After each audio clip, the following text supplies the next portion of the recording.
бемории сироятии руда ва меъда дар тобистон аз ин сабаб бисёр авҷ мегирад, ки меваҳои тобистона бисёр мешавад. Истифода барои гигиенаи шахсиро мардум риоя намекунанд. Аз ҳамин сабаб бемории сироятии роҳҳои меъдаву руда зиёд мешавад. Нишонаҳои аввали беморӣ ин аст, ки қайдкунӣ, ҳароратбаландӣ, дарунравӣ. Бисёр вақт кӯдакҳо дар тобистон ҳаво гарм, обнӯшӣ кам мешавад. Аз ҳамин сабаб ҳолати кӯдакҳо дучанд вазбин шудан мегирад. Бемориҳои сироятии меъдаву руда чанд намудҳо мешавад. Яке аз инҳо ротавирусҳо мебошад, ки ба бемории меъдаву руда оварда мерасонад.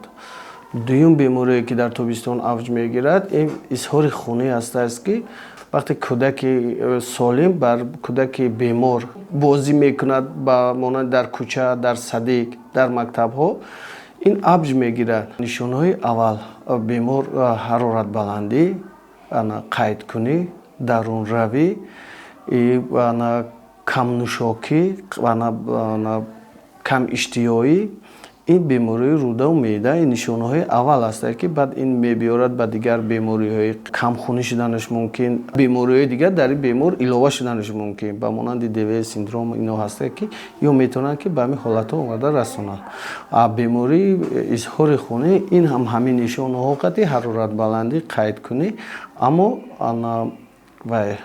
аз ахлот хун пайдо мешавад, ки ин яке аз нишонаҳои бемории изҳори хунӣ мебошад.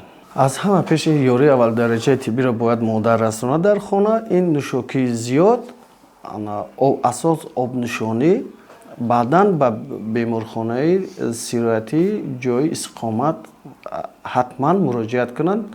дар маркази табобати чинӣ бемориҳои аллергия, бронхит, астма, фишорбаландӣ, диабети қанд, витилиго, псориаз, ҷоғар, экзема, остеохондроз, ревматизм, простатит, чураи сутунмуҳра ва ҳолати баъди инфаркт бо муваффақият табобат карда мешаванд. маркази мазкур ҳатто дар рӯзҳои истироҳат ҳам кор мекунад. беморон аз тамоми гӯшаву канори ҷумҳурӣ метавонанд бемамоният ба маркази табобати чинӣ муроҷиат намоянд. аз табибони ин марказ тариқи ватсап низ маслиҳатҳои судманди тиббӣ гирифтан мумкин аст. суроға шаҳри душанбе, ноҳияи фирдавсӣ, кӯчаи деҳотӣ 50 назди диагностика. телефон 88 31 14 41. тибби чинӣ ба тамоми дардҳои шумо даво мебахшад. Дар вақти бемориҳои рудаву меъда обҳои газнок, обҳои ноҷӯшомада ин қатъиан ман аст. доимӣ оби ҷӯшомадагӣ бояд истеъмол кунанд. Регидрон ана чизое, ки дар хона метавонад, ки модар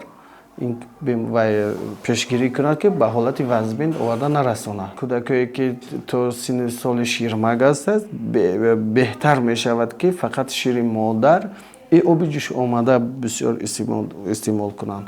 кӯдакое, ки аз синни соли ширмак гузаштаанд, ино ғизои иловагӣ, ки мехӯранд ба монанди кашаву дигар чизҳо ҳаста истеъмол мебаранд, ҳамин чизҳоро бисёртар истеъмол кунанд.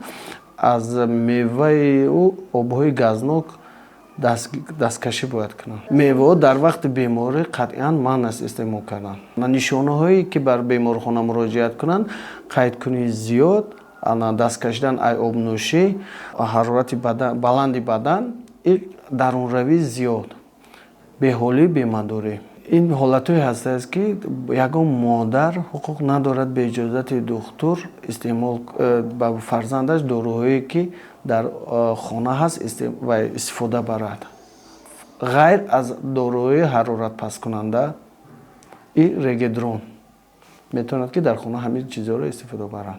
асос бояд ба табиби оилавӣ муроҷиат кунанд. агар табиби оилавӣ дида ҳолати кӯдакро дар он ҳолат бар кӯдак, бар модари кӯдак тавсия метиҳад, ки кӯдакро дар хона табобат кардан мумкин аст ё дар беморхонаи сироятӣ бистарӣ кунондан. қатъиан манъ аст, ки кӯдаки сироятшуда ба кӯдаки солим якҷоя бошад. кӯдак бояд ҷудо хоб кунад, аз ҳуҷраи алоҳида бошад.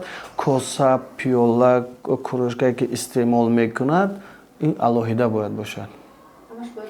даже бозичҳое ки якҷоя бозӣ мекунанд иншам бояд ҷудо бошад. Кӯдаке ки дар хонае ки кӯдаки сироят ёфтааст бояд ҳама вақт назорати ҷиддӣ бошад ки дигар кӯдакҳо сироят наёбанд. Бар модарон тавсия дода мешавад ки гигиенаи шахсии кӯдакро бисёртар ҷиддитар риоя кунанд ки кӯдак сироят нашавад. Кӯдаке ки боғча меравад он ҳама вақт бояд таҳти назорат бошад. Дар боғчаҳое ҳастанд ки кӯдакҳои сироятӣ ҳастанд, аз онҷо вай бошад эмин бояд доранд.